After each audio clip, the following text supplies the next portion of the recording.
The thing about having a strong sense of smell is that nobody knows how bad it can be. My vision was never very good.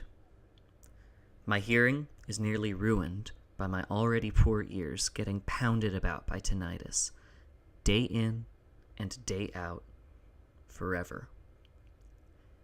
My memory, and indeed ability to process time as it ought, has been torn to shreds by adrenal fatigue and a handful of related conditions.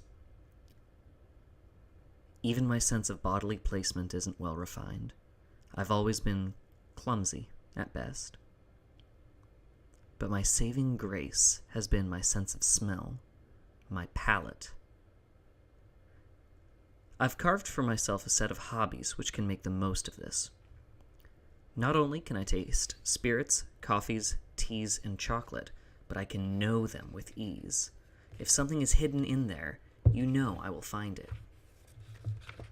Beyond what I consume, I like to dissect popular aromas, to find out the hidden components and see just what it is that makes these things tick. I've even begun creating my own cologne, something which I wear gently so as to not flavor the world around me too heavily, something which suggests ginger, lemon, and cedar. But beyond that, the recipe is a secret I've guarded pretty jealously. Not necessarily out of fear of it being stolen, mind. More as a challenge, to see if anyone is properly up to snuff. Maybe it's a bit egoistic of me, but I like to see if I can win. Maybe if... Hang on. I think something's coming. Slate. That's one of my favorite descriptors, immature as it is. Candied nuts. Cherry, for sure. I once had a coffee, a very rare and special Guatemalan geisha, which tasted exactly of sweet tarts. My preferred Isla Scotch is Ardbeg 10. It's not the rarest or most expensive, and that's okay.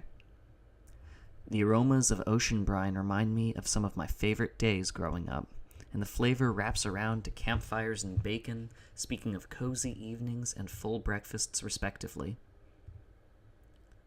But sometimes there are other things to be smelled or tasted, things which people are too polite to address. That's the downside of a sensitive nose. Sometimes an otherwise acceptable coffee, beer, chocolate, or wine legitimately carries a very faint aroma of animal dung, or perhaps of mildew, calling forth a specific bad memory. Like summer camp. I left my wet clothes in a sealed trash bag for days. On opening, there was a foul, floral putridity. That can ruin an evening for me. The smell can change an entire experience. I know you're in here. Let me out!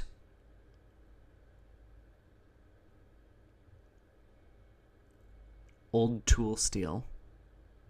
No rust, but it's deeply pitted. The lock is made of brass, for certain, which is very odd. It's a big padlock, and I feel a large keyhole, like the very old skeleton keys could afford. The floor is stone, though I haven't lowered myself to tasting what kind. There's old straw beneath my feet. Mildewy straw. There's also a smell of rotting meat.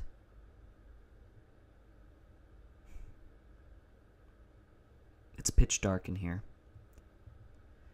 I can't hear any cars, or oceans, or airplanes, or anything that would tell me where I am. But of course, that's nothing new. Just let me out, or finish me off. I don't remember how I got here. I remember returning home from work, distantly, at some point in my past, and then I was here. I haven't been fed, nor has any water been given to me, though I sure have demanded it from the foul darkness several times. I'm not dead yet, so I guess it's only been a day or two. I have no idea. Wool. Wet old fur. That's the smell I just can't figure out.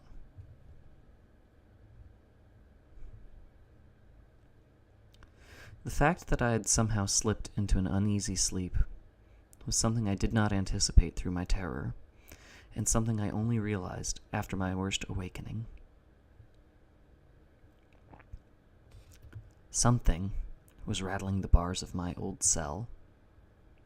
The noise startled me into reality once more, just in time to hear it slinking away. Crawling, more like it. A sound of skin scraping against the floor with a speed far beyond what is known to any except that for which this act is well practiced and purely natural. I could not see what it was, I could not touch it, and, honestly, I prayed for all my might that it would not touch me. But the smell...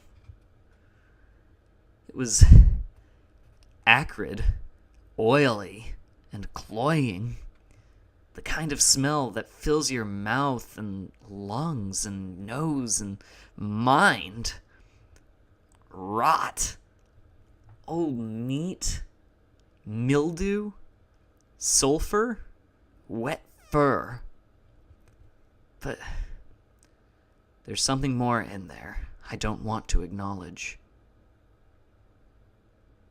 It's wearing my cologne.